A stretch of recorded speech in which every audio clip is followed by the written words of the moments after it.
பேரலை நேயர்களுக்கு வணக்கம். இன்றைய நமது நேர்காணலில் கவிஞர் ராஜகம்பீரன் அவர்கள் இணைந்திருக்கிறார். சார் வணக்கம். வணக்கம். டெல்லி சட்டமன்ற தேர்தல் பெரிதும் எதிர்பார்க்கப்பட்ட தேர்தல். ஆம் ஆத்மிக்கும் பிஜேபிக்கும் ஒரு பெரிய ஃபைட் இருந்தது. தேர்தலுக்கு முன்னாடியே ஆம் ஆத்மிக்கு கொஞ்சம் வீக்கான பொசிஷன் தான் இருக்குது. பிஜேபி அறிவித்திருக்கக்கூடிய அறிவிப்புகள்லாம் ரொம்ப ஷார்ப்பாக இருக்குது. அவங்க இலவசங்களை அள்ளி தெளிச்சிருக்கிறாங்க அப்படின்னு பல விமர்சனங்களை நம்மளால் பார்க்க முடிஞ்சது. இப்படி பல வாக்குறுதிகள் ரெண்டு தரப்பிலிருந்துமே கொடுக்கப்பட்டது. கடந்த காலங்களில் ஆம் ஆத்மியினுடைய ஆட்சியை பார்த்தவர்கள், இதற்கு முன்பாக பிஜேபி ஆட்சி 28 ஆண்டுகளுக்கு முன்னாடி அங்கே இருந்தது. இப்படி எல்லா சூழலும் இருந்த ஒரு ஏரியா ஆம் ஆத்மிக்கு ஒரு பெரிய பின்னடைவு ஏற்பட்டிருக்கு. பிஜேபி 50 இடங்களுக்கு மேலே கைப்பற்றுகிறார்கள் அப்படிங்கிற செய்தியை பார்க்க முடியுது. எப்படி புரிந்து கொள்வது? ஆம் ஆத்மி எந்த கொள்கையை முன்வைத்து, ஊழல் எதிர்ப்பு என்கிற கொள்கையை முன்வைத்து அரசியலை தொடங்கினார்களோ அதே ஆயுதத்தை தூக்கி அவர்கள் மீதே பாஜக போட்டுவிட்டோம். மதுபான கொள்கை என்கிற அந்த ஊழல் என்கிற ஒரு கருத்தை முன்வைத்து அமலாக்கத்துறை போடுகிற வழக்கிற்கு அவர்கள் நிரூபிக்க வேண்டிய அவசியம் இல்லை. அது ஒரு சர்வ அதிகாரம் கொண்டிருக்கக்கூடிய ஒரு அமைப்பு. மற்ற விசாரணை அமைப்புகளுக்கு இருக்கக்கூடிய பொறுப்புணர்ச்சி என்பது அமலாக்கத்துறைக்கு அவசியமே இல்லை என்கிற பட்சத்தில் அவருடைய இமேஜை, அவருடைய பிம்பத்தை உடைக்கிற வேலையை ஏறத்தாழ அமலாக்கத்துறையின் மூலமாக அவருடைய இமேஜை உடைச்சிட்டாங்க ஏற்கனவே. இப்போ அதற்கு பின்பு அவர் என்ன செய்கிறார்னா, தமிழ்நாட்டில் இருக்கக்கூடிய ஜெயலலிதா கூட அந்த ஊழல் வழக்கில் சிறைக்கு சென்றிருக்கிறார்ங்கிற போது ராஜினாமா செய்து விட்டு போனார். இவர் முதலமைச்சராகவே சிறைக்கு போனார். அப்படி முதலமைச்சராகவே அவர் சிறைக்கு போனதற்கு பின்பு நான் இந்த வழக்கில் இருந்து நான் இதை நிரூபித்து கொண்டு தான் நான் மீண்டும் வருவேன், முதலமைச்சர் ஆக மாட்டேன் என்று தன்னுடைய கட்சியை சார்ந்த ஒரு பெண்ணை அவர் முதலமைச்சர் வேட்பாளராகவே அவர் அடையாளப்படுத்தினார்.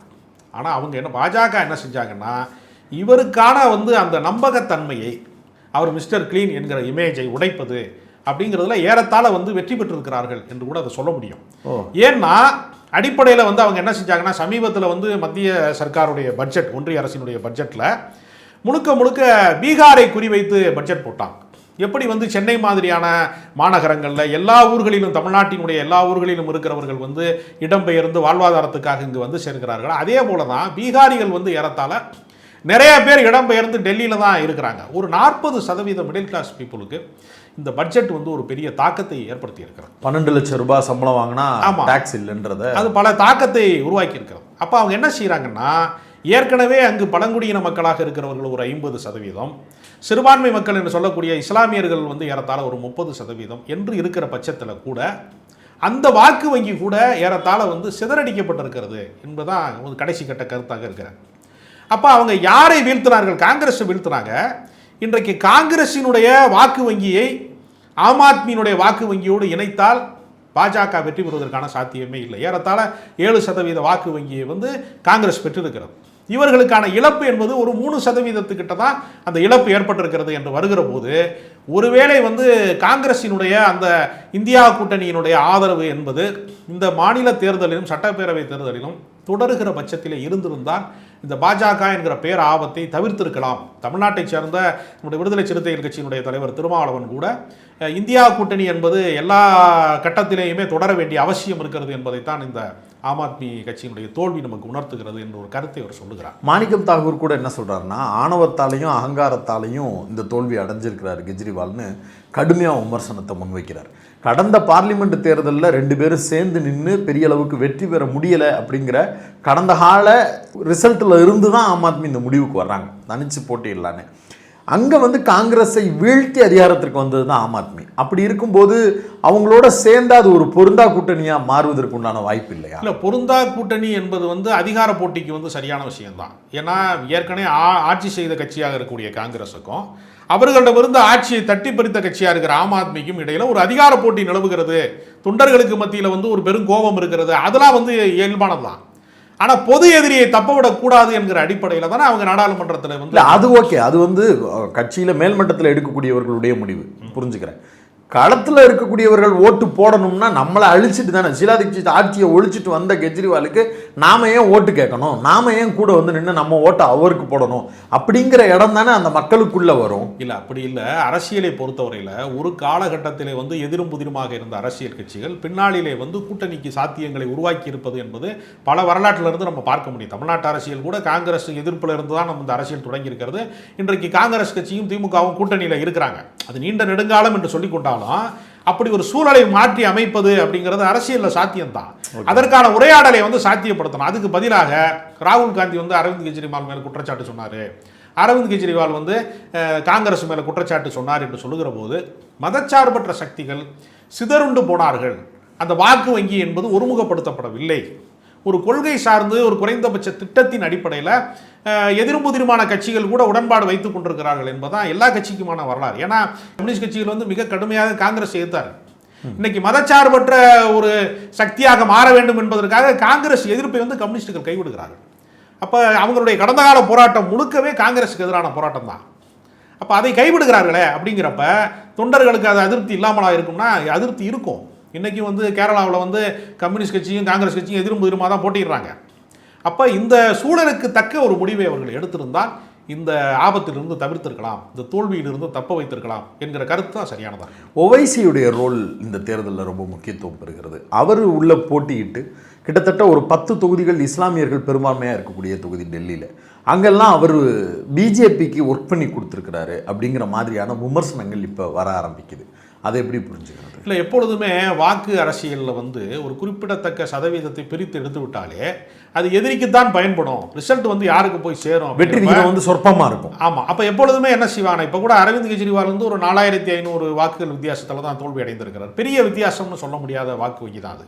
அப்போ இந்த வாக்குகளை பிரிப்பது அப்படிங்கிறத அவங்க என்ன செய்வாங்கன்னா, சிறுபான்மை மக்களுடைய வாக்கு வங்கி என்பது சிறுபான்மை தலைவருக்கு தான் போகணும், அந்த அமைப்புக்கு தான் போகணும் அப்படின்னு ஒரு கருத்தை அவங்க முன்வைப்பாங்க. அந்த கருத்து வந்து முதல் கட்டமாக ஏற்புடையதாக தெரியும். ஆனால் இன்றைக்கு இஸ்லாமியர்களை யார் ஒடுக்குகிறார்களோ அவர்கள் கைகளிலே மீண்டும் போய் அதிகாரம் வருகிற போது அது அவர்களுக்கு எவ்வளோ பெரிய நெருக்கடியை தரப்போகிறது, அந்த இடத்திலே தடுக்கக்கூடிய இடத்திலே வந்து உவைசி போன்றவர்களால் என்ன செய்ய முடியும், கல யதார்த்தத்திலே அவர்களால் என்ன செய்ய முடியும் என்கிற கேள்வி இருக்கிறது.